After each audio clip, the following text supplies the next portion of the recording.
So good morning, everyone. Welcome to Crazy Fast Prototyping with Angular. So let me share a story that happened to me a while back ago. I think probably everybody can relate to this in some shape or form. I was working with a team to build out a feature in a product that the user would be able to choose a document from their desktop and upload it into this application, and it had to go into a very particular place. So it was a very precise sequence that the user had to do.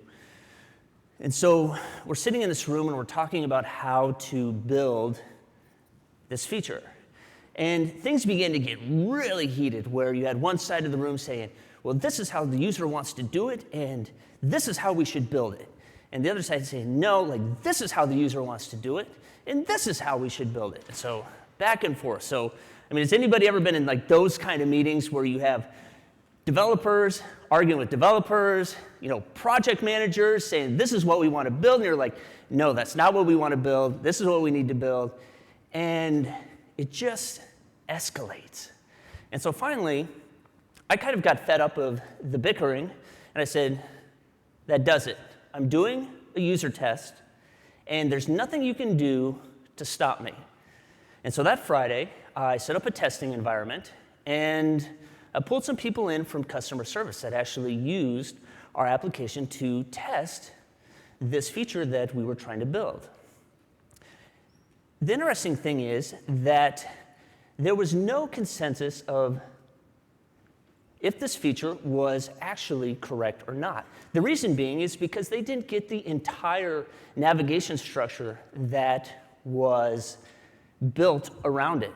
So now we're building on assumptions that are built upon false assumptions in the first place. So no matter what we had chosen, it would have been wrong. So taking this knowledge, over the weekend I built a prototype, and I came back on Monday, and I showed them this new approach using the feedback that they had given us. And of course, naturally, they loved it because it made sense to them. They told me what they wanted. And so I want to give everybody a powerful tool when you're in this kind of a situation. And that is to stop and ask, but how do we know? How do we know this is where the user wants this button to be?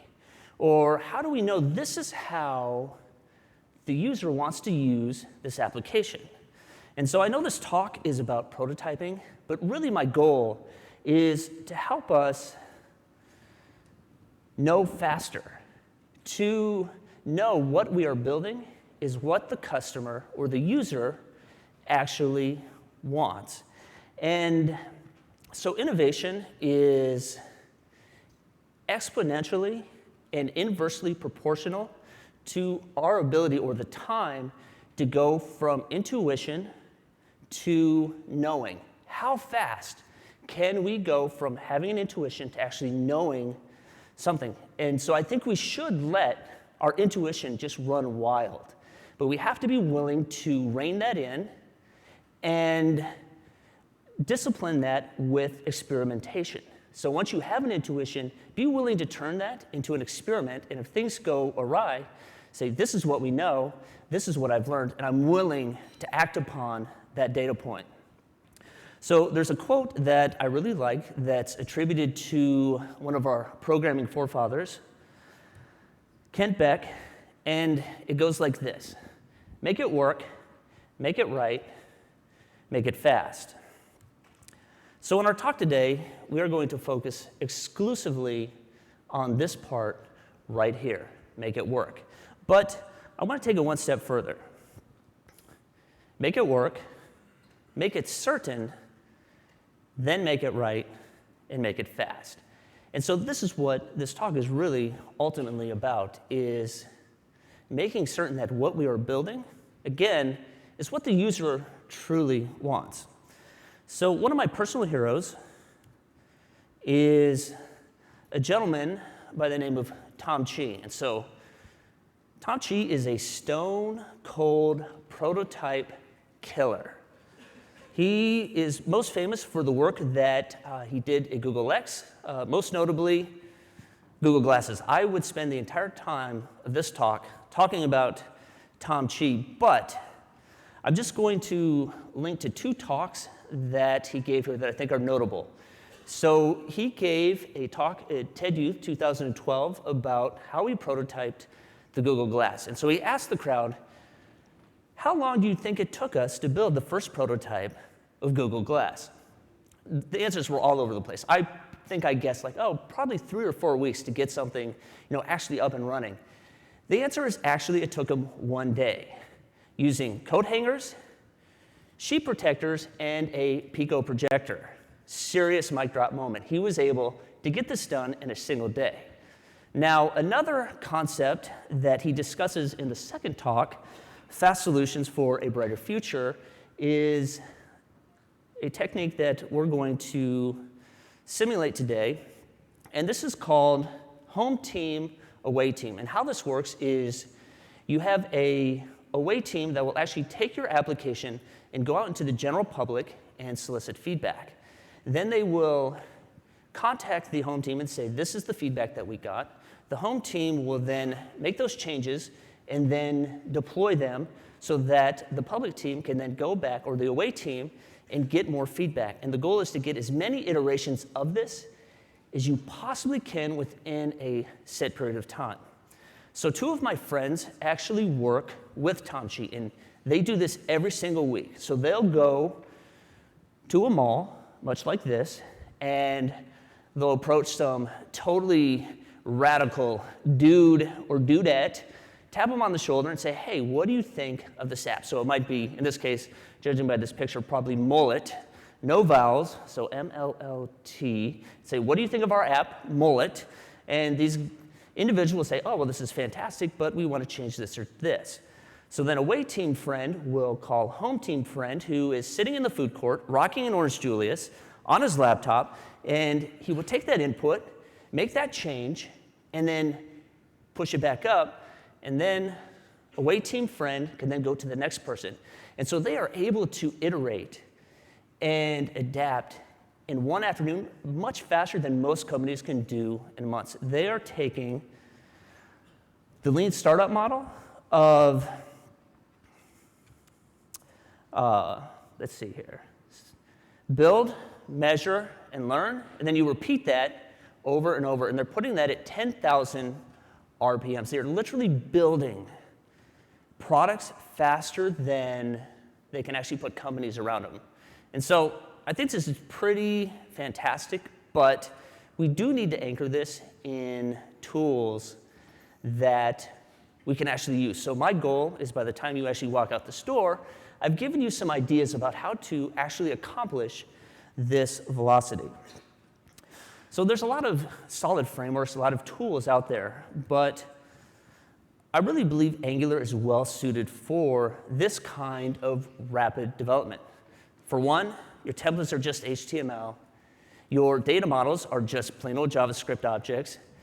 And data binding, two-way data binding saves you, or data binding in general, saves you hundreds of, if not thousands of lines of boilerplate code. And so this is elevator pitch stuff. So I think the really important stuff, the good stuff, is the ecosystem. That there are thousands and thousands of projects and modules that are available that you can go and pull into your project right now and start leveraging.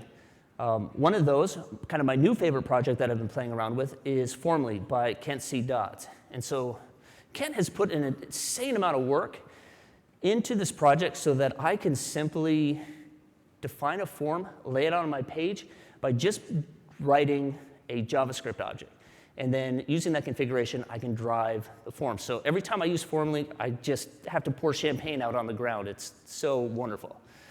But not only do we have these libraries, is we actually have a lot of really great companies that I love that are either built on Angular, for Angular, or they have really great integrations with Angular. So for instance, to name a few, you have Firebase, Ionic, you have Auth0, you have Backend. There's these companies that have made it really easy to build stuff within Angular. But not only that, one more thing. is literally the community is just amazing. I've met so many interesting people and made so many friends because we're all united around the idea that we can and should build awesome things. So I'd like to actually take the opportunity to introduce you to one of my friends. His name's Jacob Carter. Hi, Jacob. Hello. Awesome. So Jacob has done a really good job and made himself just incredibly useful for helping me actually get the demo code up for this talk. And so in order for us to cover as much ground as possible, he is driving and I am talking. So we have a project here behind this bit link that if you go to, you will see some approximation of what we're going to be covering in the next 30 or so minutes. This is broken up into 6 stages, or I think we call them phases, but there are actually a branch for each one of these phases, and so they're meant to go sequentially, but if for some reason you want to jump into a specific point, then you can do that and jump right in. As well as the README file holds all of the code for that stage, but if you go to the master, then it's all in there. So next time you need to impress your boss or win a hackathon, I highly encourage you to go and check that out. There's a lot of really useful code snippets that you can find in there in steps to just get up and running very quickly. And if anybody actually uses this code to make money, so if they produce a product and it makes money, let me know. That's actually my dream, so I have that on my bucket list. I had actually getting a portrait of me painted that's now off my bucket list, so I've made room for a new one. All right. So the first thing we need to do is we need to start somewhere. So we need to build a prototype. We are going to do this with Ionic. So this would be phase 1. And so Ionic is a hybrid mobile framework. And a few of my favorite things about this is that it was written entirely for the mobile experience. It's been optimized for the mobile experience. So hybrid apps kind of have a bad rap of being really clunky. Ionic has done a really good job of just making it feel like a normal mobile experience, very fast, very snappy, as well as it's optimized for Angular. So how many people here know Angular? I mean, I'm really not surprised that everybody raised their hand. Raise your hand, Jacob, or I'm getting nervous. Okay, so he does. If you know Angular, then you are 90% of the way to knowing Ionic. I actually asked Adam Bradley, I said, Adam, like, how do I level up on Ionic? And he's like, well, do you know Angular? And I'm like, yeah, like, duh. And he's like, well, you're already there, bro. And so it's optimized for Angular. And if you know how to write an Angular app, you are well on your way to being an Ionic expert. As well as they have a super powerful CLI. So we'll see this in just a moment. But it's like this army of robots that does all this amazing work for us. And we don't have to do anything. So I, by nature, am a lazy developer. So I love a good CLI. So if you haven't had a chance to work with Ionic, here's the link here. They also have really good documentation with a lot of sample code that you can copy. So I love actually developing prototypes by copying documentation code and using it in my prototype. They make it easy. All right, so I think it's time to start building something. So who's ready to see a prototype being built? Good. All right, so you 12 people right here, thank you. You can pay attention. Everybody else, I'm just kidding. So Jacob, are you ready, bud? Yeah. All right, so the first thing we're going to do is to build a prototype. I think we need to make this text bigger, though. Bigger. All right.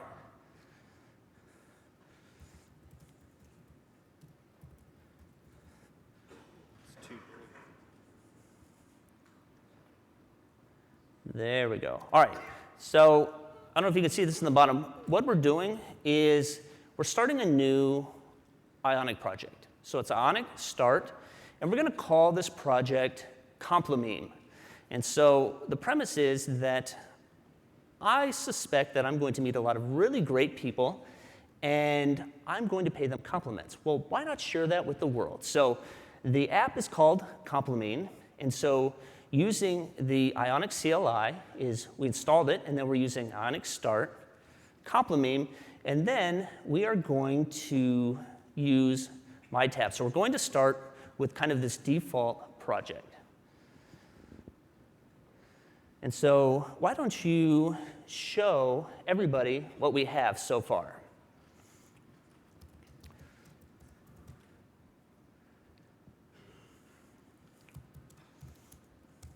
So we'll cd into the directory, and then if you type Ionic serve, it will actually serve this into the browser. So instant web application, 2 commands.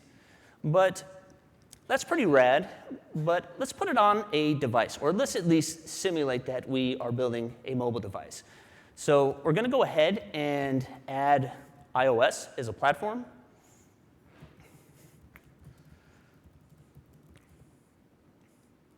Now, does he need to raise this text up, or can you guys see it OK? Good? All right. And so by typing Ionic platform add iOS, we're saying, hey, we want to take this project and we want to add iOS to it. And from here, you can do Ionic build iOS,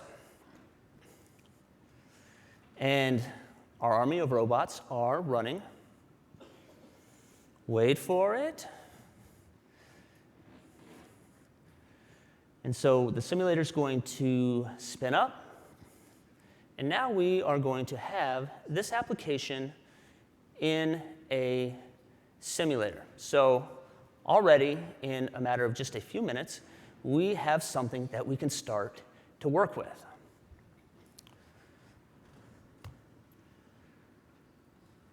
So now that we have this boilerplate code here, it's not exactly what we want. We need to make it centered around compliments. So what we're going to do is just repurpose some of this code. And so we're going to rename a few things. We're going to chop a few things out and create a view that we can view compliments and then click in and add a new one.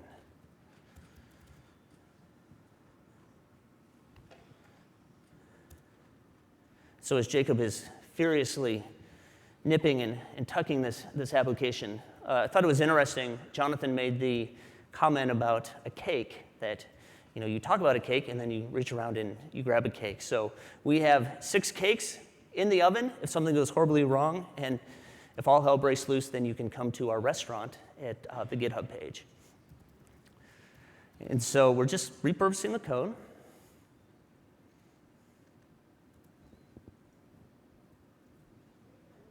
Yeah, can you make the code just a bit bigger? So this is great feedback. So you, being the user, not only do we want to build products, but we want to build presentations that you guys like. So seriously, if you can't see the code or it needs to be a little bit bigger, your command is our wish.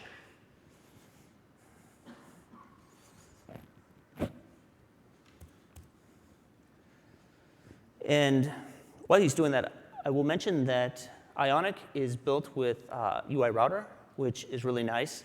And so it gives you precise control of where you are jumping into the application. And so he was just actually taking a route, repurposing it.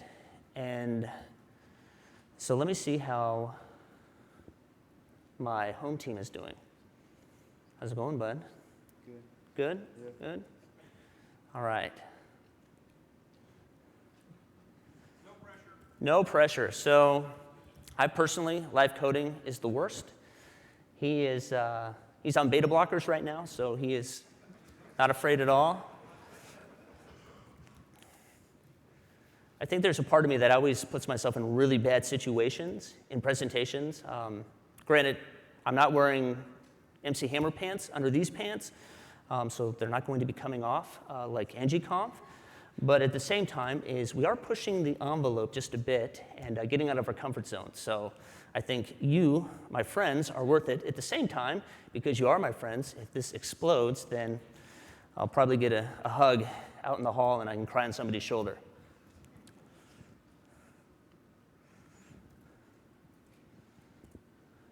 You look so serious. Well, it's, It's hard work being, live coding in front of everybody. Yeah. That's why he's doing it and not I. So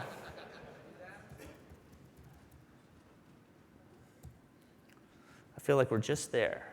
Yeah, that might be it. Fingers crossed. Fingers crossed. Nope. Uh-oh.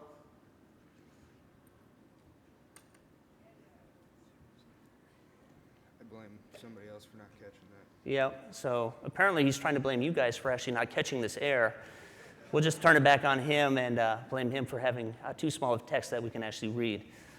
So I think your route is probably wrong. Oh, another thing, pair programming for the win. And if that doesn't work, we're just going to pick this cake up in phase 2. That's it. That's it. All right, so he was trying to redirect to a route that did not exist. Oh, is that an app? Yeah. All right. So we're moving in the right direction. So you in the first row at the mall with the mullet. Actually, where's Patrick? Patrick has a mullet, kind of. I don't know. Anyways, don't tell him I said that. Oh, wait, this is being recorded. Oh. What do you think of this app so far? Awesome. It's awesome. But wouldn't you like to see some more functionality? Maybe some compliments? Okay, so see now, this is home team, away team. We're getting some feedback here. So, Jacob, this gentleman would like to see a list of compliments. Mm-hmm. Okay, so put that Orange Julius down, and let's get to work here. Working on it.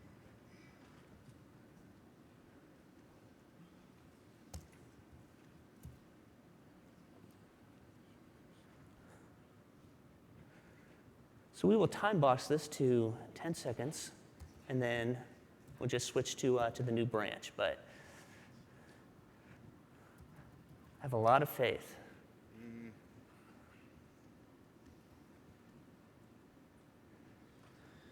Let's see what this error is.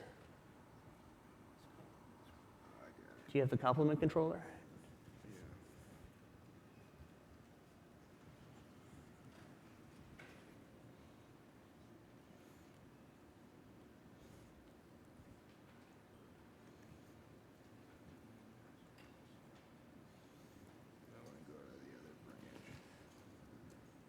So I'll tell you what, let's just switch to the next branch real quick, and we will move on. So let's enjoy this cake. I'm pulling it out of the oven, and we are switching to the next branch.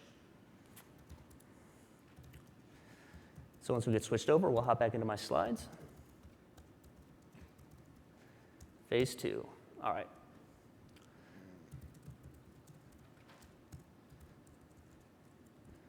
And let's pull up my slides.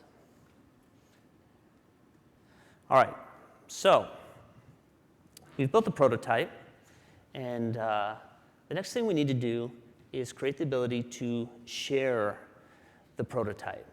And so this is going to enable us to have this mullet hair 80s mall fantasy become a reality in our lives. And how we're going to do that is with Ionic View. So Ionic View is actually a tool within Ionic IO, which is a set of kind of tools and platforms that Ionic has built to help support the applications. And so how this works is we upload our application to ionic.io. Then we can share this application via Ionic View. So anybody that has the Ionic View app on their phone, you can share that with them and they can see that. Now the beauty of this is you get to bypass the App Store entirely. So this makes for a very fast feedback loop, response rate, and then a redeploy. So we'll see this in just a moment. But if you want to check this out, you can go to apps.ionic.io. I believe this is just at the tail end of beta. So you simply request. I've had good luck getting in, so I think it's easy to do. But that'll allow you to upload your apps and then share them via the Ionic View application.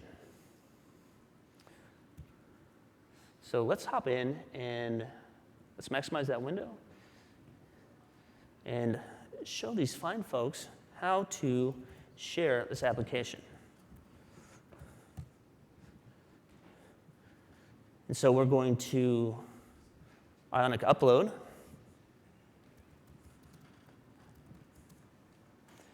And now that he's uploaded it, he's going to share this application with me. So it's Ionic upload. It'll put it into apps.ionic.io. And then from here, he's going to go Ionic share, put my email address in. Do you know that? Is that right? Simple. Yes, it is. So anybody who wants to email me later, this is, unfortunately, it's out in the public eye. Let me just refresh this here and see if we can get a notification here. I did not get a notification, but let's see. Do you know the app ID by any chance? Oh, yes. So I'm just going to type this in, this app ID. It's D2E.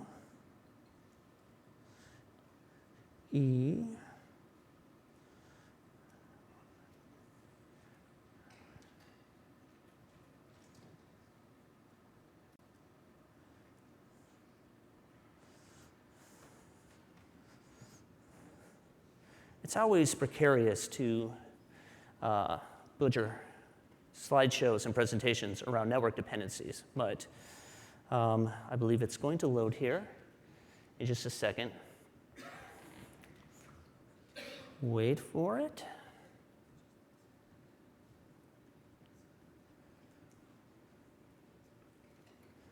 I'm feeling a mic drop coming on. Yes. So I asked the camera guy if I came off the stage if he could actually track me. So, all right. So what do you think of this application? Have I asked you already? So you can see it here. Let's flip over to, do you know Ben Sparrow? Let's see what we have to say about him. Kindly helped the door open. So, I mean, does this app make sense to you? So now I am the away team, and he is the home team. So we're starting to see this dynamic. But this really isn't super helpful.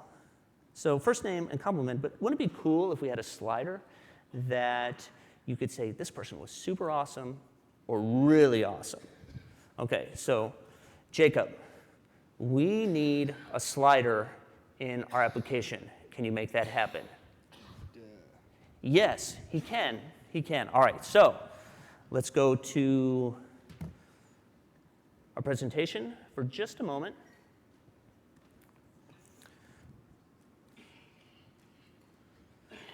And so next thing we need to do is we saw that we're modeling our data in a fairly limited sense. But it would be nice to actually have a slider that you could just add in.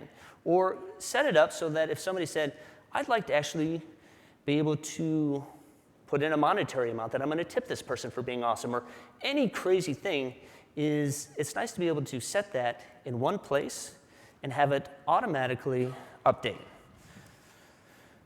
And so this is where Formally comes in. And Formally allows you to very quickly and easily create forms within your Angular application using this configuration JavaScript object that we will see in just a moment.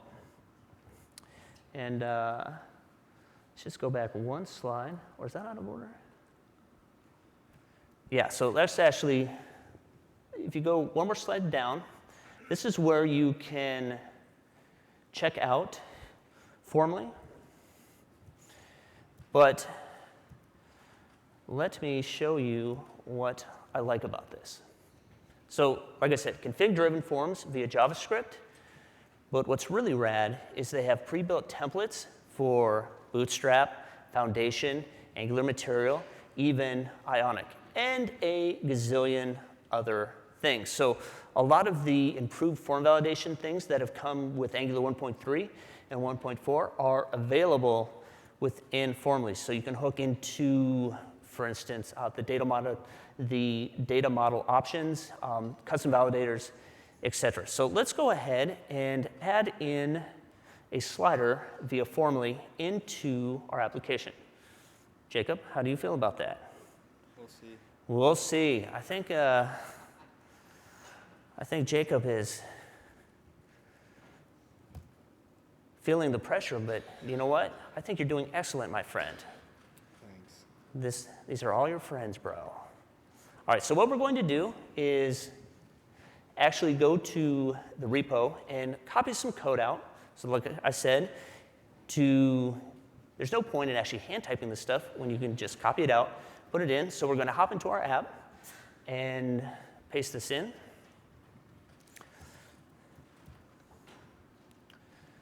And then you need to include the Formally submodule. So we'll add that in.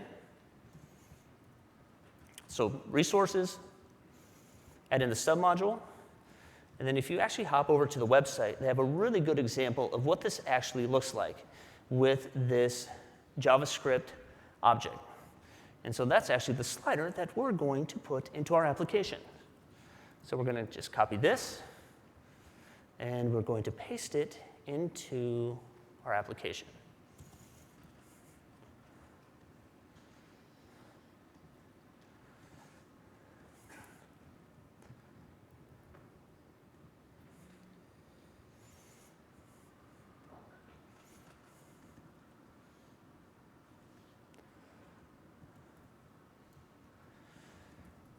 Now you notice we actually took that form and we chopped it out, and we just replaced that with the Formally directive. So it actually will take that single directive and expand that out to whatever form that you define within your JavaScript object. So this is really, really handy when you start to get into more complex data models, because it's much easier to add an object within a JSON object as opposed to having to go and mark this all up in your markup.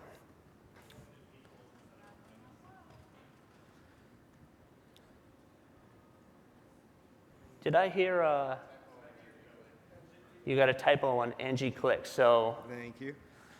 air high five, bro, right over here. There we go, boom. So it's really fast prototyping with 2 people. It's really fast prototyping with 200 people. So you guys win special prizes if you catch those things.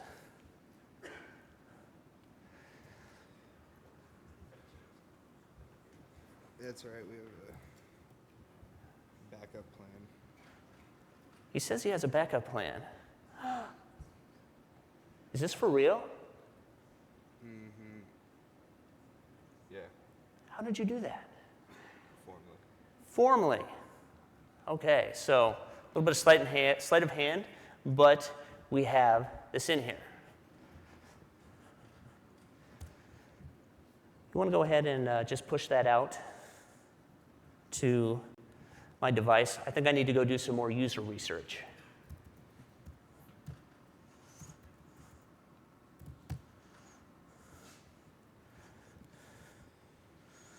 So he is. Did you upload the latest to the build? I need to go check out some more of my friends here. Okay. Let me see here.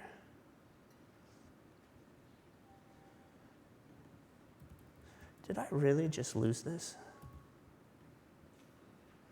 I think I did. So I am not going to make you watch that again. How do you feel about making it real time instead? Sure. All right. Next slide. We are going to now make the data real time. And we're going to do this using Firebase. Now, Firebase is really no stranger to Angular developers. They've been killing it for a long time. But with Firebase, for those who are unfamiliar, it allows you to take your data and make it real time so that anybody who is connected to your application, when you update it in one place, it updates to all the other connected clients. The beauty of this, the beautiful thing is that there is easy integration using Angular Fire. So if you actually abstract your persistence layer or the logic that communicates with that into a service, a lot of times what I'll do is I'll just stub out, for instance, add, create, read, update, these functions, and then when I'm ready to make it real time, it's approximately about 4 or 5 lines of code to actually make this work. Also worth mentioning, they have a world-class hosting platform. So if you have something built out, from their command line, you can actually just push this up and share it with the world as well. So again, feedback loops. And so what we're going to do in this next phase is actually make compliments real time. So are you ready? Mm-hmm. OK. How are you feeling about this one? Yeah. Oh, come on, Jacob. We'll be all right. I don't know if we're even going to be friends after this. Like, I told him, like, bro, it's cool. Like, nothing can go wrong. Like, the code works. We've done this a bajillion times.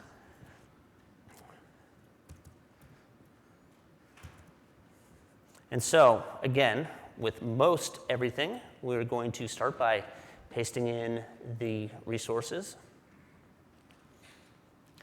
And one thing that we're not actually showing you here is that we've went to Firebase, and you can create a free account. And then we've simply created an actual Firebase instance that is on Firebase. And so that's what we're going to point to in our application.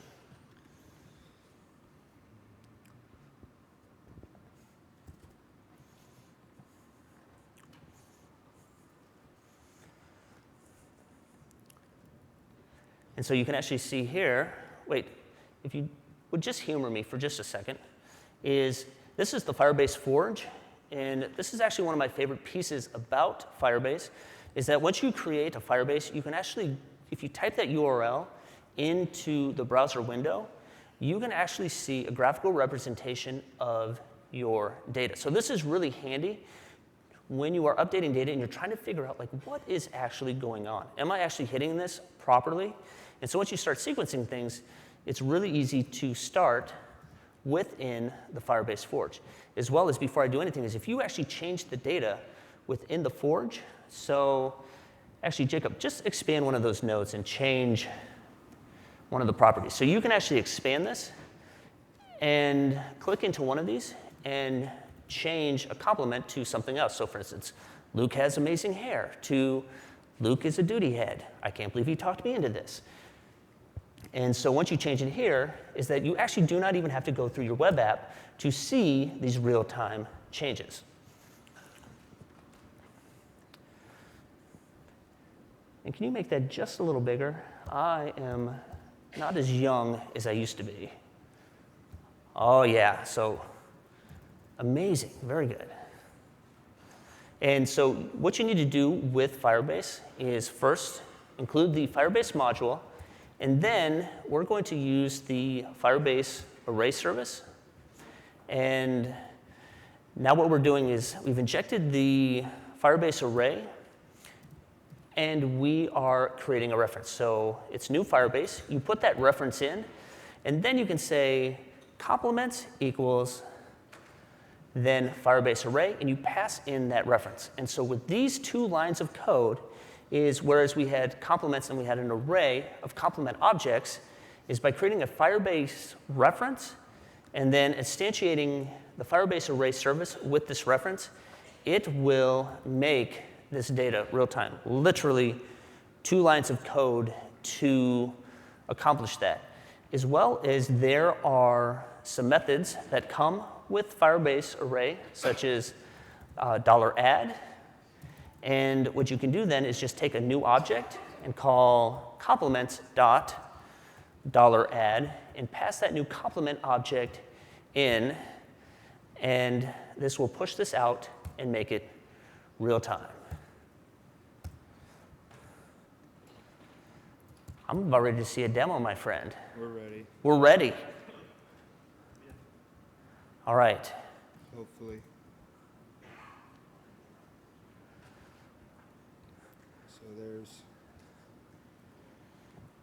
So we got two windows up here. And in one of these tabs, yeah, so let's see this going through the Firebase Forge first. Say that again. Let's see this going through the Firebase Forge first. So what you're doing? Oh my, that was exciting. Now let's do it, open up two windows using Ionic Serve, or even from the emulator.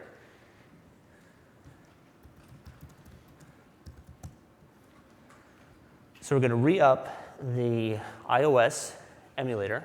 And so we're going to actually make an update from here. And then we're going to pull up another window using Ionic Serve.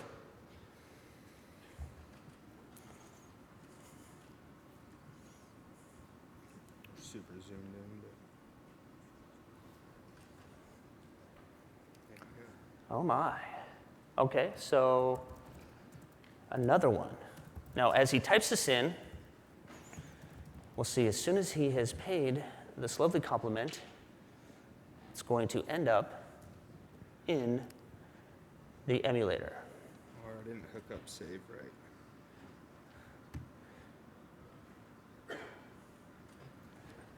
Let's see here.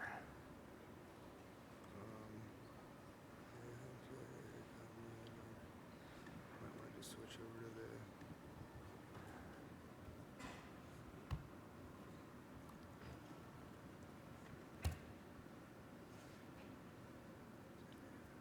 I don't know.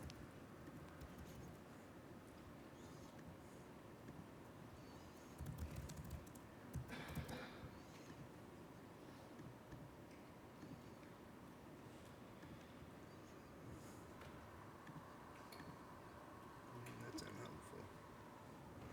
Cordova, not found. Winning. You want me to just get the branch? How many people would like a piece of cake right now? Me too. So you want me to just get the branch? Hit the branch.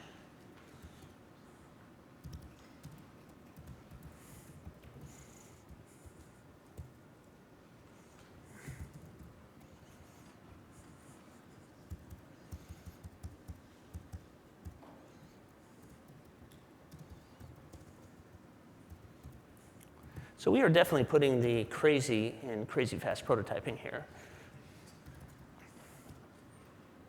Why are you doing this? Jacob, do you need a hug? No, I'm okay. No. So the frustrating thing is with this is I know that he has actually ran through this like 10 times before this presentation. And so I'm hearing some chatter over here with some helpful information. I'm all up for ideas if you. OK, who said that? No, there's.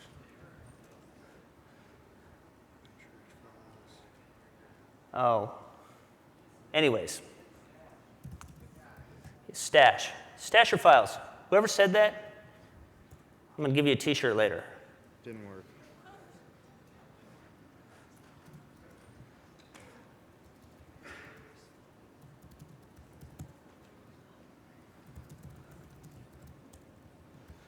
Get reset hard. Yeah,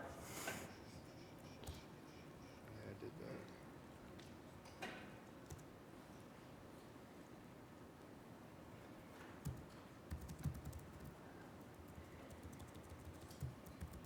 I don't know what to tell you.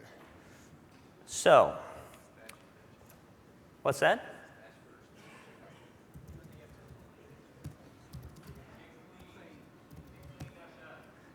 Clean-F. This is blind trust right now. This Hoping is- this isn't gonna- Yeah. You know, it can't be that bad if he's making jokes right now, so. Oh my god. All right. That's too many people Too many people. at once. You got just I one mean- person. Dash D. DF.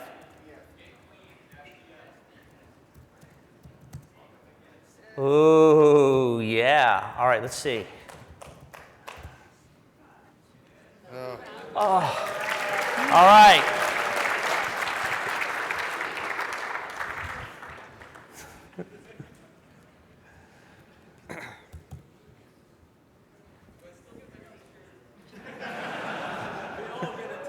Yeah, everybody gets a t-shirt. Okay, back to the presentation. Let's go back to the presentation.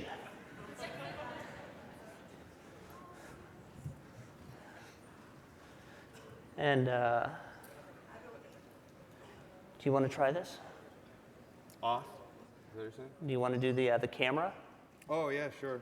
How much time do we have I left? want to copy and paste a lot of stuff. Okay. So we're going to execute some persistence, some dogged persistence here. And we're going to go for one more phase, and we're going to leverage the device. And we're going to do this using ng Cordova. So Ionic is built on top of Cordova, which allows you to access your device's APIs. Ionic is also built to target Angular. So wouldn't it be awesome if we could target the Cordova APIs using Angular? Well, with ng Cordova, we can do that. Now, not surprisingly, this is actually a love child by the Ionic folks, and there's over 63, I believe, plugins here. And so this is a really handy way to actually leverage your cameras or your device's capabilities, such as a camera, using Angular. And so we're just hopping in here, pasting some code from the documents.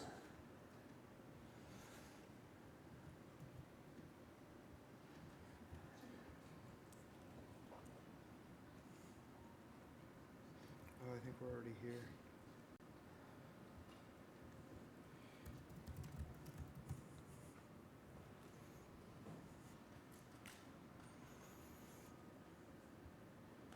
Let's see what we have in our emulator.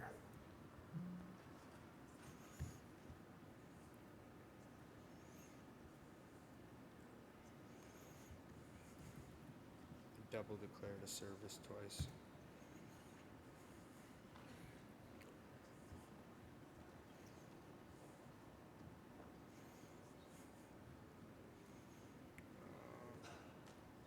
I don't know, you want me to debug it? No, how about we skip to the next branch?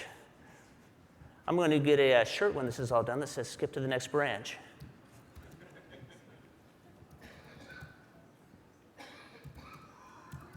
You remember the, I'm just going to go right to whatever that was last time. That seemed Yeah. pretty short, boom, feedback, we're implementing it. No.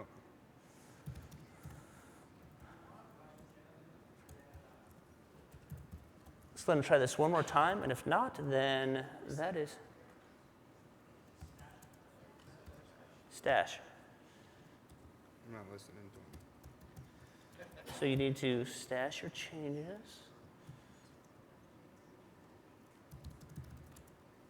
Stash your changes. Stash. We'll cut through the noise here and turn it into a song. Stash your changes, Jacob, yeah. We're on 6.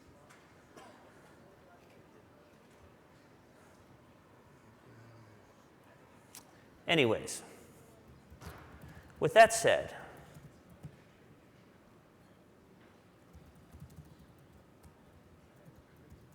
are you ready for a beer, Jacob?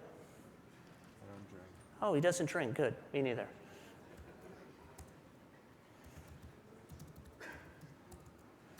So while he is working on this, I am going to start to wrap this up. So just to summarize, in a very messy way, as prototypes are, that first and foremost, you have to start somewhere. We used Ionic to do that. And from there, you need to create a feedback loop. We used Ionic View to accomplish that. From there, is this a working demo? Yeah. Oh my gosh, guys, give this guy a hand. Woo! Seriously, man, high five. All right, when this is over, I need at least 12 people to give this guy the highest of fives. Thank you for your perseverance, Jacob. Yeah. That was commendable. Okay, so back to what I was saying. Feedback loops, we need to put this in front of someone as soon as possible using Ionic View. From there, as we get feedback, we may want to change our data model. That's really easy using formally. And then we may want to make our data real time. We can do that using Firebase.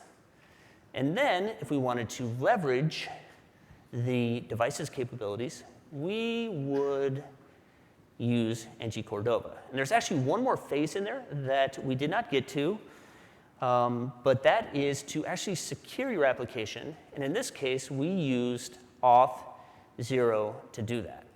And so you can check everything out at bit.ly ng-prototype. I'll actually put these on my slides at onehungrymind.com. And I would like first and foremost to thank Jacob for all your hard work. So let's give him a round of applause.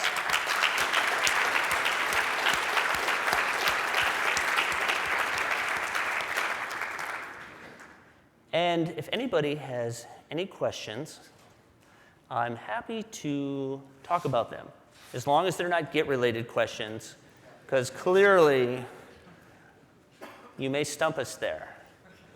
Right here, back here. You'll have to forgive my ignorance. I know nothing about Ionic. Is it wrapping a web browser? So the question is Ionic wrapping a web browser?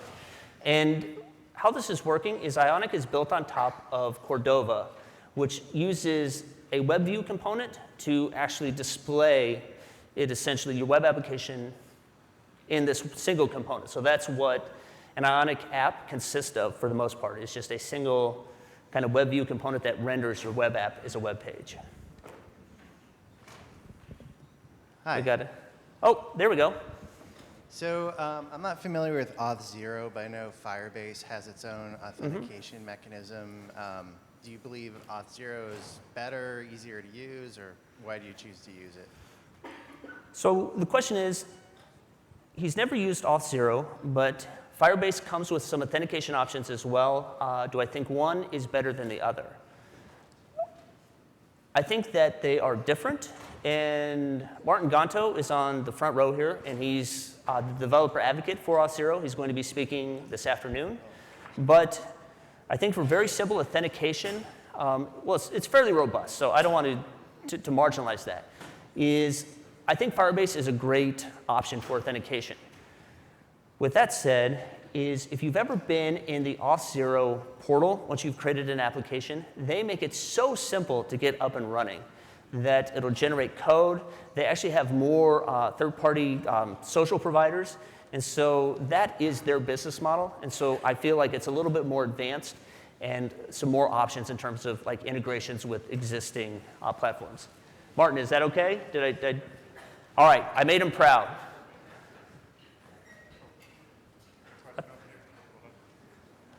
No worries. I'm seeing mics flying around the room here. Have you tried to use Ionic with any existing applications, trying to use any kind of servers that you already have existing to connect in and create a new version of the application? So the question is, and correct me if I'm wrong, just to make sure I got this right. Have I used Ionic with any existing applications, it's specifically server-side? Yeah, specifically applications that have already been written in Angular, but you want to maybe integrate a mobile component into it. So one of the things is that Ionic has is a CSS framework that really does a good job of making it look very good on a device. Now, if you've separated your application out appropriately, so you have your declarative markup, you haven't put JavaScript into the code, you got the good separation, it's entirely plausible to pick up your services, especially, and your controllers, and drop them right in. As well as if you've separated your application on a REST API, you have the really true nice division between front and back, then it's pretty easy. I would say up to the views, that is a great idea. But I would recommend using their CSS framework as well as the directives that they've written specifically to go on a mobile device. If you also Google like Ionic Premium themes, I know there's a few out there that you can actually pull up some SaaS themes that look pretty rad. So I checked one out, I think it was like 20 bucks, and it went from that blue and white to this really far out, like cool layout.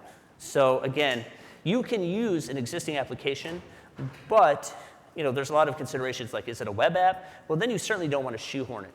But I definitely recommend if you separated things out, using the servers or the services and the controllers, and then just leveraging the view part for Ionic. Does that make sense? Perfect. Right here. Do you have any, you mentioned Tom Chi. Do you have any other recommended reading or people to follow to learn rapid prototyping in a software context?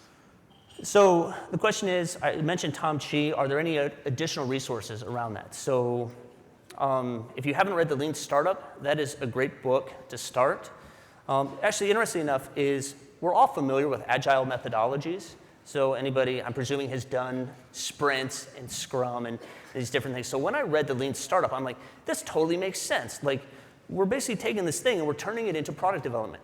Well, then I read a book called Adapt by Tim Hartford, and he's talking about feedback loops in the general sense. And it just clicked for me that everything that succeeds because there's a feedback loop and then they can adapt. So one is you have agile methodology, which we're familiar with, but then we also have like the Lean Startup, as well as Inspired, creating products that people love by Marty Kagan's another good book.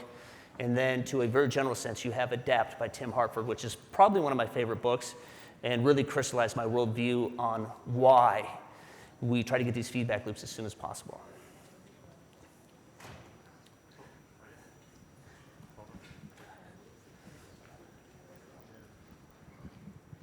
One of the things that we like about Angular is the fact that designers can mess around with the tags, right? It's HTML. Mm-hmm. How easy do you find for designers to use JSON, like informally, to do that kind of prototyping?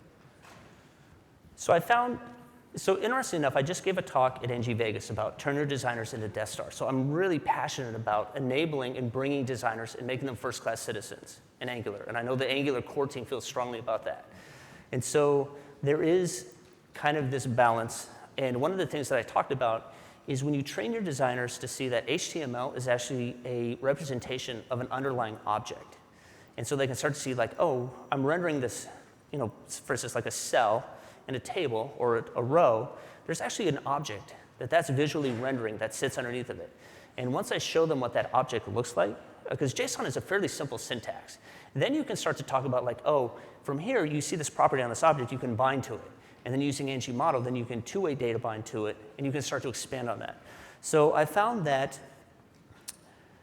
designers, although they're different, are generally pretty smart people that I've had no problem explaining to them, kind of the fundamentals of JSON within, 20, 30 minutes.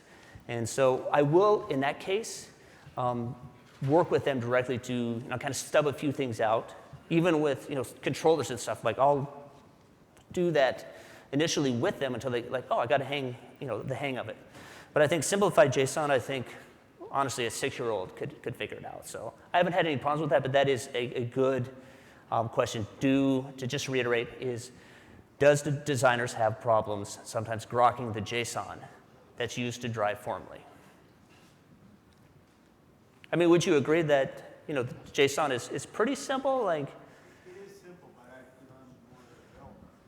Right. I don't put myself in their shoes, right? So I have an intuition that it is easy. So how we would do that is just simply validate and maybe find 3 or 4 designers and just be like, hey, what do you think about this? So I mean, so now we have intuition turning into an experiment. Oh, there we are. All right. Hello. So you brought up designers. I work at a shop. All we do is, high-end UI and UX work. And one of the things we kind of struggled with is the idea of creating like a living style guide. I've been watching some of the talks by like Brad Frost on atomic design, and I haven't found some nice tooling yet. They all seem to be built around like PHP and mustache templates. The idea that a designer can create components that I can then easily pull into my dev environment and reuse and sort of use as a basis. Are you familiar with any tooling like that, or could recommend something like that? I am. Where's Peter? Is Peter Bacon-Darwin here? So he gave a talk at NG Europe last year, and he talked about Jenny, which is actually this documentation tool that he created. And I believe Angular Material is using it, but I get the sense that that is much easier than spinning up a PHP server, et cetera. So I think that's something, if you see Peter, or if you see me, come get me in a headlock, and we'll go find Peter together. And Sounds good. we will, I really like Angular Material, and I know that they're using Jenny. So that's kind of connected us. I haven't had to generate any documentation, but if it's good enough for the Angular Material team, you know what? 1,000 Howling Coyotes can't be wrong. What time is it? So I know we're kind of getting into our lunch hour, but I will stay here as long as you guys keep asking questions. Do we have any other questions from the audience? No. Other than what is for lunch? Yeah. Thanks so much, Lucas. Remember Thank you. upstairs, take your blue ticket.